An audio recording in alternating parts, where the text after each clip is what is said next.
Gun Violence, which is an organization I'll tell you a little bit about in 1 second. We are sponsoring this talk. Actually, it's a panel discussion with two primary people from CHOP, Children's Hospital of Pennsylvania, along with very special guests, two youth VIPs from the program.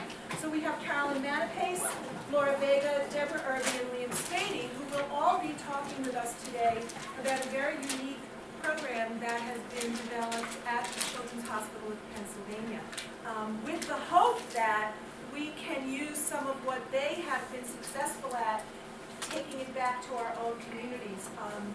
One of the things that's excited me very, very much in terms of the audience is we've gotten a response from all professions. So we have nurses, we have students in the doctoral program, students who are honor students and senior students. Do we have any junior students here from?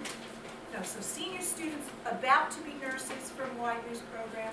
We have some physicians from Crozier Chester and a whole host of social work services from all over Delaware County and Montgomery County. I think somebody responded from Plymouth Meeting as well. So we're really happy that you're here. One of the missions of Heeding God's Call to Prevent Gun Violence is to bring to communities any tools that we can help to bring so that we reduce the epidemic of gun violence. And if any of you are familiar with some of the statistics in Chester, we are in an epidemic of violence. Heeding God's Call is, we like to call ourselves national, we're really somewhat regional. We are a group of affiliated chapters from New Jersey to Washington, D.C. We are an interfaith organization, so we are a faith-based organization, and our mission and goal is to reduce gun violence specifically. One of the primary things that we do is to look to see where the gun came from. So wherever you see an article that comes up in the newspaper where someone was shot, the question you should ask, where'd that gun come from? Because most of the times that gun didn't come into that person's hands through a recognized and approved mechanism according to our country. We have informational brochures for you. We have contact information. And I'm going to unashamedly ask for anybody to give us any donation that they possibly can. We are operating on a deficit shoestring at this point. And so if you'd like to send us some money, we'd be happy to take it. And I think there are envelopes in your brochures that if you would like to do so, no pressure here, but just come and support us because we do good work. Or I think we do. So I'd just like to give a brief introduction to the two social work members of our panel who will present first, and then they will introduce the VIP members. I believe that, Carolyn, you're presenting first. So Ms. Manapace is a violence prevention specialist for the CHOP Violence Intervention Program, or VIP. She has a rich experience in working with youth and families affected by violence and trauma. Carolyn has worked in the child welfare system as a foster care social worker, and most recently as a victim advocate for child sexual abuse victims in Philadelphia's Child Advocacy Center. Carolyn is trained in the Child and Family Traumatic Stress Intervention Program and also provides therapy to assault injured youths. Carolyn received her Master of Social Work degree from the University of Pennsylvania School of Social Policy and Practice and is a licensed social worker. And if you allow me to present you, Laura, as well. Laura is the Violence Prevention Supervisor for the CHOP Violence Intervention Program. She has more than 15 years' experience in community and hospital-based trauma-informed case management. She is a licensed social worker and has worked extensively in child welfare, behavioral health, community outreach, and hospital-based settings, and has worked exclusively with assault-injured youth and their families over the last 5 years. She has provided ongoing leadership in establishing the CHOP VIP policies and procedures. She provides supervision, training, and consultation to hospital staff and students. Ms. Vega is trained in the Child and Family Traumatic Stress Intervention and also provides therapy to assault-injured youth. In addition, she serves as a member of the Center for Pediatric Traumatic Stress National Committee. So, without further ado, I'd like to welcome Ms. Manapace.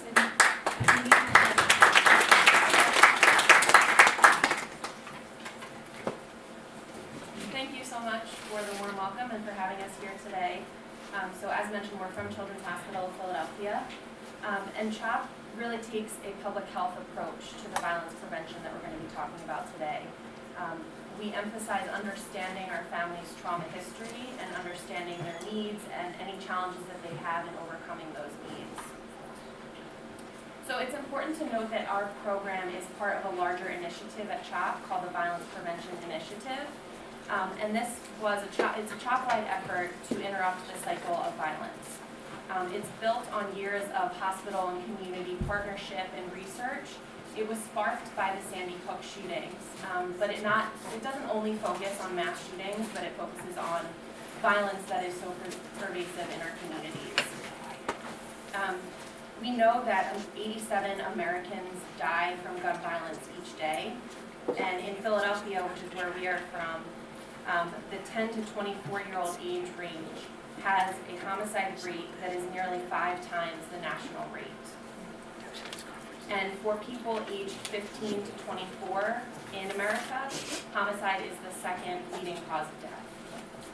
So CHOP is really trying to take a stand against violence through this violence prevention initiative. And looking directly at youth, we know that over 60% of American children are exposed to violence, and of that 60%, 40% are victims themselves. In 2014, the emergency room at CHOP saw 300 assault-injured youth, or any injuries related to violence, and by 2015, that number rose to 500 children. So in 2015, there were 500 children seen in the CHOP emergency room with assault-related injuries. And so we're going to delve into this a little bit further as our talk goes on, but you can imagine that there are negative consequences and negative outcomes for children and teens and adolescents who experience violence.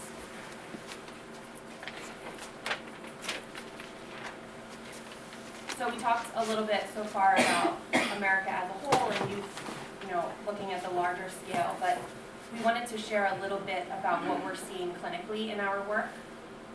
So a lot of our youth come into our program with nightmares or trouble sleeping. They find themselves getting very angry very quickly. A lot of them, some of them I should say, are self-medicating with alcohol or drugs. And when youth come into our program, we administer a post-traumatic stress disorder questionnaire that helps us understand any symptoms that they're having. And this questionnaire, when we score it out, a score of 11 or higher is clinically significant for post-traumatic stress disorder. And what we're seeing in our youth are scores into the 20s. So pretty severe symptoms that they're experiencing related to post-traumatic stress disorder. And we also gather a trauma history from the children and the families to try to understand what else has happened in their life besides this index event that brought them into our program. And what we're seeing is that youth are experiencing, on average, 5 to 6 traumas, different types of trauma throughout their life. And so this feels really sad and seems daunting, but the good news is that there are ways to help, and that's what our program is here to do, to offer resources and skills to these youth and families. And it's really a great opportunity for all of us to work together in the different fields to help these families heal. And so I mentioned the different trauma types that we're seeing in our children, and I'm wondering if anyone has ever heard of the ACEs study, the Adverse Childhood Experiences Study. Okay. So this was a study conducted in California that linked adverse childhood experiences to long-term health and social consequences. And so the specific adverse childhood experiences that they looked at are listed on the screen, and they looked at child abuse and neglect, and then a variety of things that children could have been exposed to in the home. And so the study revealed that there was a strong graded relationship. So the more adverse childhood experiences that a child had, the more negative health and psychosocial outcomes that person had as an adult. And this was really a profound study because it brought doctors and behavioral health clinicians and social workers, it brought everyone together, and now everyone has this common goal of addressing and trying to help and trying to stop the cycle of violence and these cycles of adverse childhood experiences. And oftentimes when people hear about this study and they've maybe had 1 or 2 or 3 or more adverse childhood experiences in their own life, they think automatically that they're going to have negative health outcomes. And luckily that's not the case, and that's what our program is hoping to do, is to help these families learn skills and obtain resources in their own communities to be empowered and to feel connected and to begin to heal.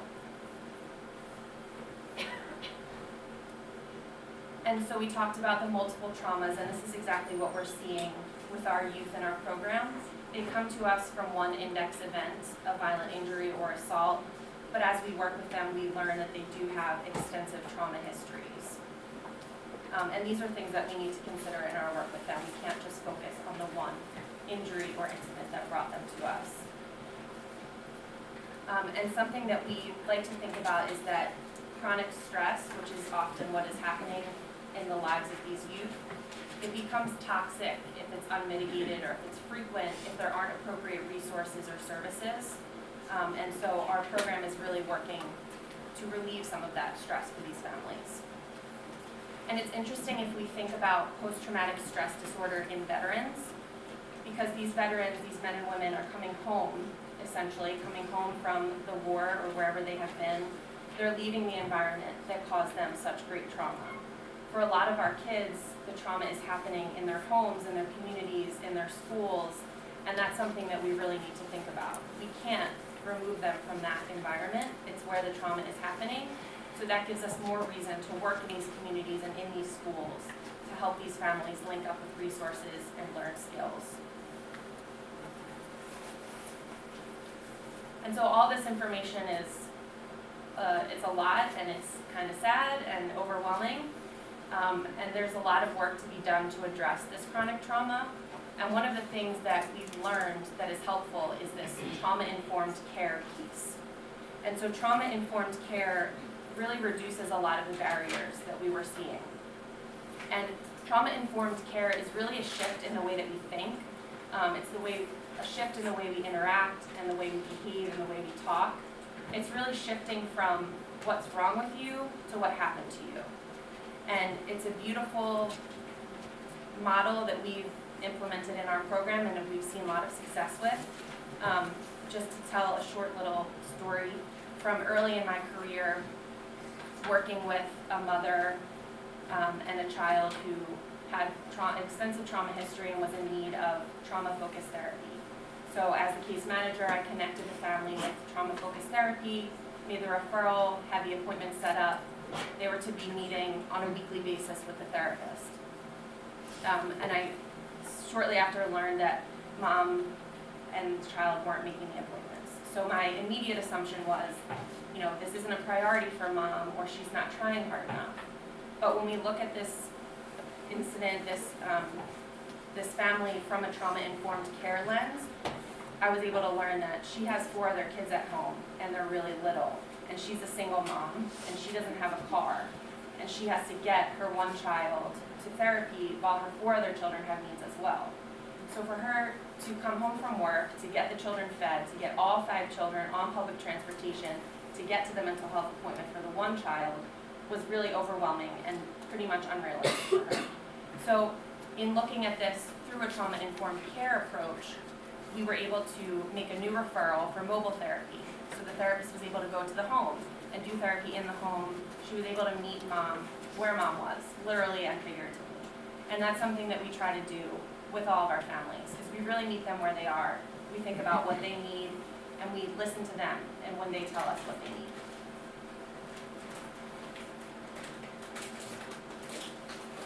So we are from the Violence Intervention Program, which is a program underneath that larger Violence Prevention Initiative, which I mentioned earlier. And it was started by Joel Fine, who is an emergency room physician. He's in the back. And In the corner. What he was seeing was a lot of youth and adolescents coming into the emergency room with assault-related injuries or violent injuries. He was treating them medically, but sending them back into the environment, the same place where they were injured. And then he would end up seeing them again for similar injuries, for worse injuries, and he realized that something needed to be done. So our program was created really to prevent that re-injury and to prevent the retaliation. We combine advocacy and research as well as services to achieve our goals. And we see youth ages 8 to 18 who come through the CHOP emergency room or the trauma unit with an assault-related injury. And so I touched on this a little bit just a minute ago, but something that I find so beautiful about our program is that it's really tailored to the needs of the family. So we listen to the family, we have a full intake conversations with the family about what they think is important, what they need, what they would like help with. We're never dictating to them what they should do or making any recommendations. It's really based on them, and I think that makes such a difference in the work that we're doing. And so I'd like to end my part of the discussion today with just a little bit of a case review of a girl that I worked with recently. She's 16 and she was assaulted in school, in the hallway of her school. It was videotaped by her peers and it was shared on Facebook and social media all over the place. So we met with the family after she was referred to us from the emergency room. And we provided some psychoeducation. She was having some trauma symptoms like nightmares and trouble sleeping, which are totally normal. So that conversation is a lot about these normal symptoms for kids and youth and how it's our body's normal way of reacting, but there are ways that we can help those symptoms to be reduced. We did a lot of safety planning with her as well to make sure that there were no active threats, either in school anymore or in the community. We wanted to figure out if these girls lived in her community or in her neighborhood, if they would be bothering her outside of school. And so just to focus on some of the successes that we had with this case, there was a lot of medical follow-up. She had a concussion and she was having headaches and trouble with her vision. So there was a lot of medical follow-up with her, accompanying her to medical appointments to make sure that everything was resolved and healing correctly. The school transfer was a big piece as she was assaulted in school. So it was a lot of meetings with the Philadelphia School District, the Office of Safe Schools Advocate. We worked closely with them to have conversations about what was going on and what happened. We eventually met with the principal of the school and we were able to successfully transfer her to a new school, and she's doing really well. She was in the play and she was playing a sport and she was really loving her new school, which was awesome to hear. We also accompanied her and her mom to court. She did have to go through the process because she pressed charges against the girls. So it was a lot of conversation and advocacy on her behalf with the assistant district attorney that was assigned to her case. And we referred her to trauma-focused cognitive behavioral therapy in one of the community resources or agencies that was close to her house, and she was attending weekly.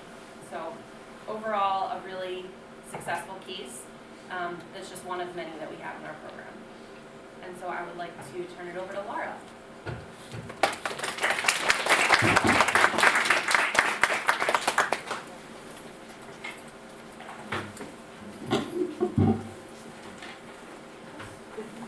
I might have to come over here. Okay, so I just wanted to thank everybody for coming out today. So nice to get such a diverse audience. And I think Caroline did a really great job of explaining the services that our violence intervention program provides to our youth. But I want to take it even a step further and talk about how VIP really takes a family-centered approach. And so when, sorry, can everybody hear me? So when a child is traumatized, especially by violence, it affects the whole family. And so often when we meet with families in our first initial intake, we see many caregivers and siblings having very strong trauma reactions as well. And so when we, looking through again the trauma-informed approach lens, we really need to understand that our caregivers often also have trauma histories of their own in addition to this event, and that they require more support, not only to help them heal, but to put them in a better position to then help their children heal. And so what we are seeing clinically in our program is that youth who have the best outcomes have a strong caregiver. And so what does that say about all the youth where the caregivers are having issues or are not so supportive? I think the question then becomes, how do we better support our parents and utilize their own individual strengths and resiliency so that they can care for their children? And I want to stress, like Caroline talked about, the importance of joining with our caregivers. I think, again, this is so important. Instead of meeting with a parent and giving them our recommendations of what they need for their family, by joining with them, we're really respecting their autonomy, their strengths, and treating them as the expert of their own child. In addition to this, I think the other important component. You can just leave it. Okay. It's all good. The other important component is that we know that many of our youth are going to continue to have crises and conflict in the future. And so the parent is the constant in the child's life.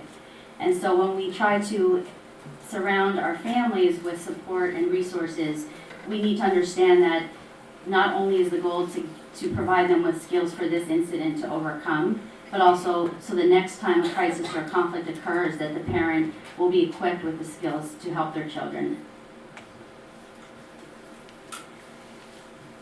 And so one way we're able to accomplish these goals are to offer the child and family traumatic stress intervention. So Caroline and I were trained in this, and it's a brief evidence-based intervention. It's 5 to 8 sessions, and it really works with both a caregiver and the child, and the goal is to reduce post-traumatic stress symptoms. And just a little background on the trauma symptoms. There's 3 main clusters. So there's avoidance, there's re-experiencing, and there's hypervigilance. And so the psychoeducation piece that is part of the biggest piece of, I guess, this intervention is so powerful when you're working with youth and families that are traumatized. Often our youth will keep everything in. They will be having nightmares. They'll be avoiding certain streets, certain people. They often are very jumpy and reactive and hypervigilant, which actually puts them at greater risk because sometimes they're reacting to threats that are not actually present. And so when we start speaking this language about what they're experiencing and kind of put it in their terms of like, you're not going crazy, this is your body's normal way of dealing with what you've experienced. Actually, the abnormal experience is the event that happened itself. So we begin to, again, develop a rapport and a relationship and trust with the families, and then teach them skills. A lot of it is coping, deep breathing, targeted interventions at whatever they're going through. So if a kid's having trouble sleeping, we're going to talk about like sleep hygiene and set up routines around that. And again, the biggest piece of this, I think, is again bringing that communication between the child and the caregiver. And without that, I think it's really difficult because caregivers are really going to be the ongoing support in this child's life. So respecting, again, the family's autonomy and the individual skills of each family is really important.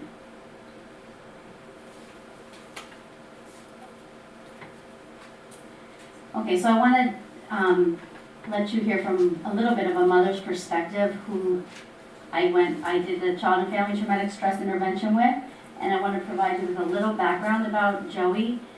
He's a 17-year-old male, and last October during the Columbus Day Parade, he was with a group of his friends.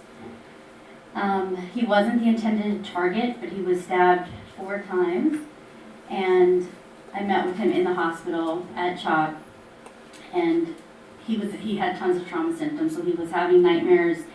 He had tons of fear because he had to go to court and identify the perpetrator. And his mom as well had her own, understandably, she was traumatized as well. So we began the intervention. So I will play the video.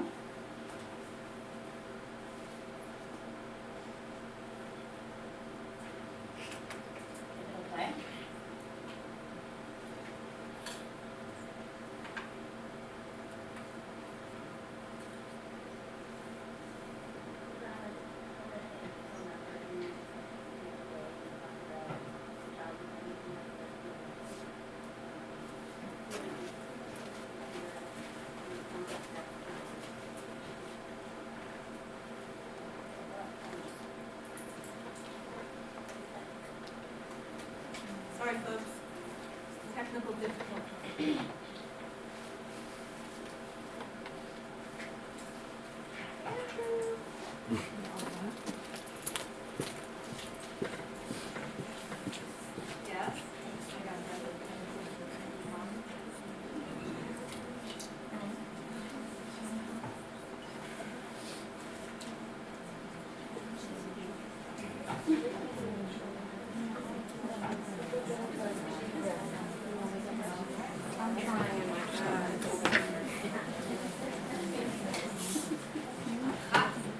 Okay, it's set.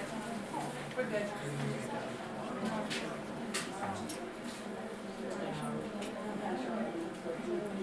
Actually,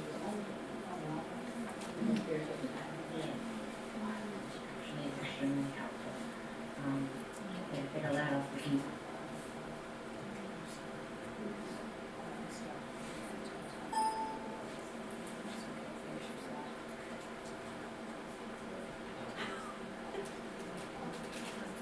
So Don, I just want to thank you so much for agreeing to participate today and talk about the Child and Family Traumatic Stress Interventions. It's really interesting, I think, to hear, trauma affects not just the youth that we work with, but the whole family.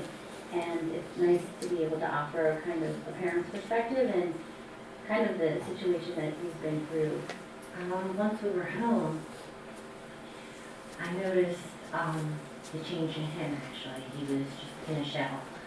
He was not, me and him had a great communication between the both of us, and he just wasn't opening up to me. He didn't want to talk about the incident that happened to him, and he just wasn't the same. And when he declined the services, I wanted to give him that time that he needed, but I didn't want to prolong it knowing that he's going to need help in the future, so that's why I made the initial call to have you guys come in.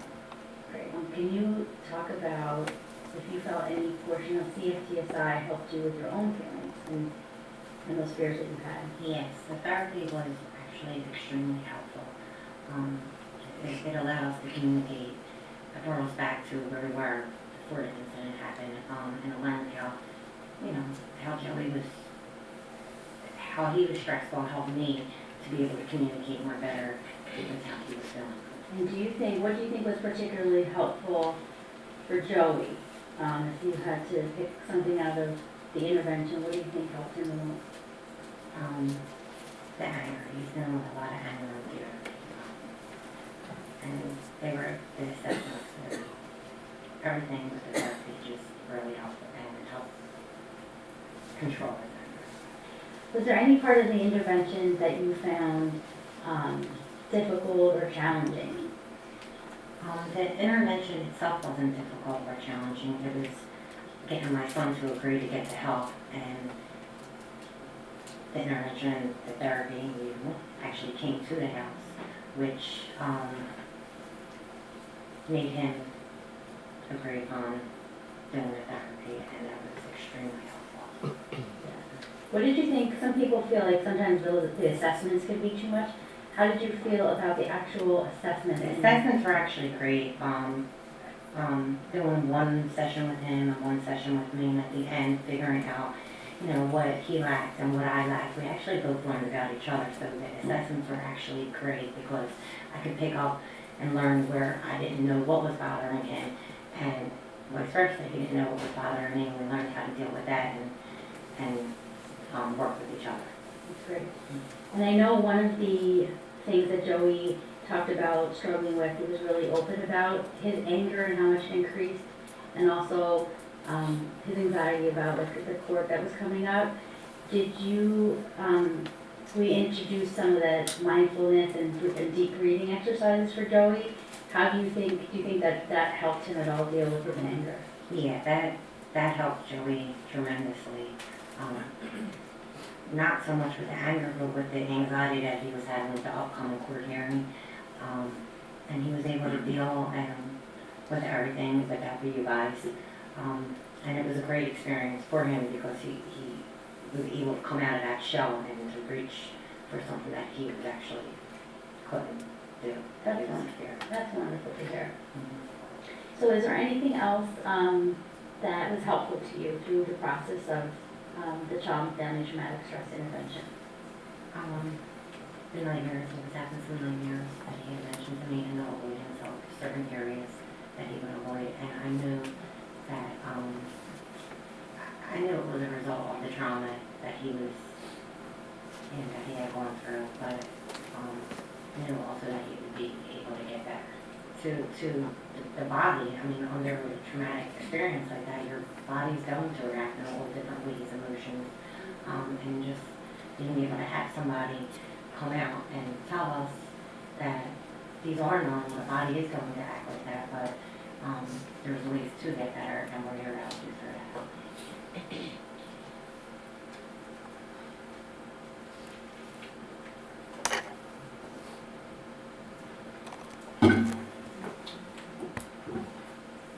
Okay, so just want to talk about Caroline. As Caroline stated before, homicide is the second leading cause of death for youth and teen or adults 15 to 24 years old. And so due to the fact that so many of our children or our families are dealing with violence, it's really important that we don't do this work in silos. It's really an opportunity to come together across disciplines and across organizations to really address this issue. I think one of the things that we are hoping to do ultimately is to be able to affect system change. And hopefully with research and advocacy, we can accomplish that. So these are some of our partners from Philadelphia and have been really great partners so that we can have like timeless referral process when our kids need mental health treatment, trauma focus, we can get them in immediately. We also partner with food agencies, different places where some of our families have food insecurity. Artwell is an agency that helps in some of our groups, and they do art and music as another vehicle for healing. So kind of a lot of different disciplines, and we try to just work with them and find what our parents and our families need the most. And so if anybody is looking to try to, I know Chester is very similar in the violence that it's experienced in Philadelphia, and I know if some folks are interested in starting their own hospital-based violence intervention program, these are some of the key community connections that can help address the needs of the clients and families locally.